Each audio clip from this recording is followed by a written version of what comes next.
जिस रास्ते पे चल रहे उस पर हैं छल पड़े। वाह। और आप सबका प्रेम ऐसे ही मिलता रहे। और अंतिम में वो चार पंक्तियाँ हैं कि जो हर युवा भाई बहन जो अपना घर छोड़ता है उसके मन की जो मनस्थिति होती है उसकी चार पंक्तियाँ कि मुश्किल थी संभलना ही पड़ा घर के वास्ते।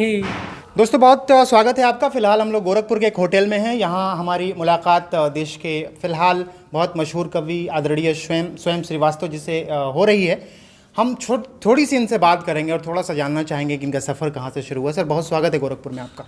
बहुत बहुत धन्यवाद। और गोरखपुर पहली बार आना हुआ, लेकिन आमतौर पर मैं जहाँ कार्यक्रम करने जाता हूँ तो उसके बाद प्रेम स्नेह मिलता है जब लोग सुनते हैं, लेकिन पहला शहर है जो आपको आपके आगमन से ही स्नेह देकर इतना निहाल कर दे रहा है कि बार बार मेरा आने का यहाँ मन होगा। सर एक छोटा सा सवाल है, बस हम पकड़े हैं सर, आवाज़ आएगी कि आपका सफ़र कहाँ से शुरू हुआ?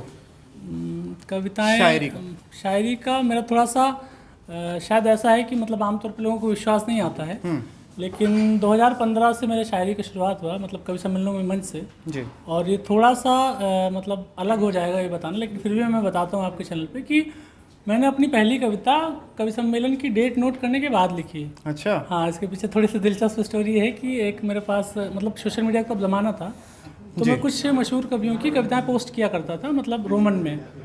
तो एक मेरे मतलब चाचा जी हैं रिश्ते के, तो उन्हें लगा कि ये कविता मैं लिखता हूँ, तो उनके शहर में एक प्रोग्राम था तो उन्होंने उस प्रोग्राम में मुझे आमंत्रित कर दिया। उन्हें लगा कि मैं ये कविता लिखता हूँ तो उन्होंने बुला लिया कि आप भी आओ कवि सम्मेलन में। तो मैंने वो डेट खुशी खुशी हाँ कर दी कि हाँ ठीक है आएंगे। उसके बाद मैंने जब पता किया कि कवि सम्मेलन होता क्या, तो फिर ये पता चला कि इसमें अपनी ही लिखी हुई कविताएँ पढ़ी जाती हैं।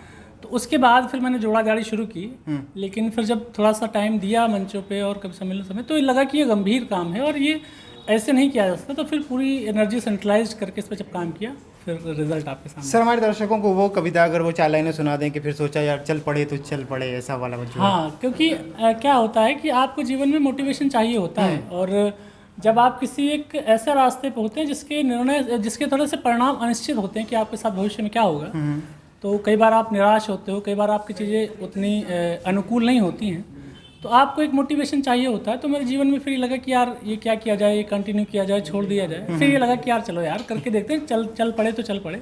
तो फिर वो वहाँ से आया कि जो है ये चल पड़े तो चल पड़े। तो वो 4 पंक्तियाँ अगर आप सुनाना चाहें। मैं सुना देता हूँ। जिस रास्ते पे चल रहे उस पर हैं छल पड़े, वाह। कुछ देर के लिए मेरे माथे पे बल पड़े, हम सोचने लगे कि यार लौट चलें क्या, हम सोचने लगे कि यार लौट चलें क्या, फिर सोचा यार छोड़ो चल पड़े तो चल पड़े। नए लिखने वालों को क्या संदेश देना चाहते हैं? नए लिखने वालों को संदेश ये कि आप अपने ऊपर विश्वास करें, और क्योंकि अब बहुत वैसा ज़माना नहीं रहा कि आप मतलब बहुत फैसिनेटिंग चीज़ें बात करके कर सकते हैं। समाज की रियल समस्याओं को पहचाना जाए, उन पे बात की जाए, और समाज के आम व्यक्ति का जो संघर्ष है उसको अपनी कविताओं में ढालने का प्रयास किया जाए।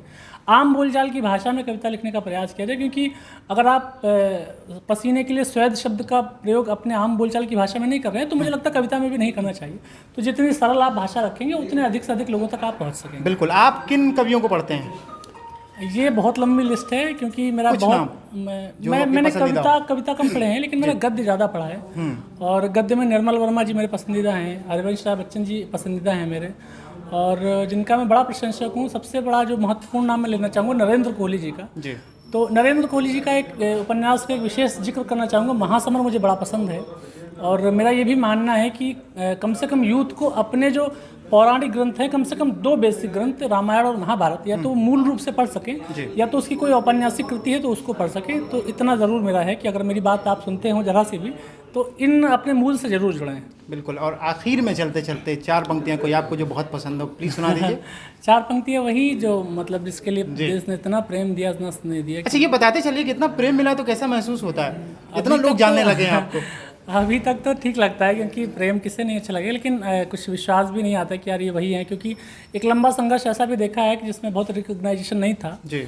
और उसके बाद ये सारी चीज़ें हो रही हैं तो निश्चित रूप से अच्छा लगता है, और ईश्वर से यही प्रार्थना है कि इसी रास्ते पे चल सकूं और आप सबका प्रेम ऐसे ही मिलता रहे। और अंतिम में वो 4 पंक्तियाँ हैं कि जो हर युवा भाई बहन जो अपना घर छोड़ता है उसके मन की जो मनस्थिति होती है उसकी 4 पंक्तियाँ कि मुश्किल थी संभलना ही पड़ा घर के वास्ते, फिर घर से निकलना ही पड़ा घर के वास्ते, मजबूरियों का नाम हमने शौक रख दिया, मजबूरियों का नाम हमने शौक रख दिया, हर शौक बदलना ही पड़ा घर के वास्ते। बहुत बहुत शुक्रिया, थैंक यू सो मच।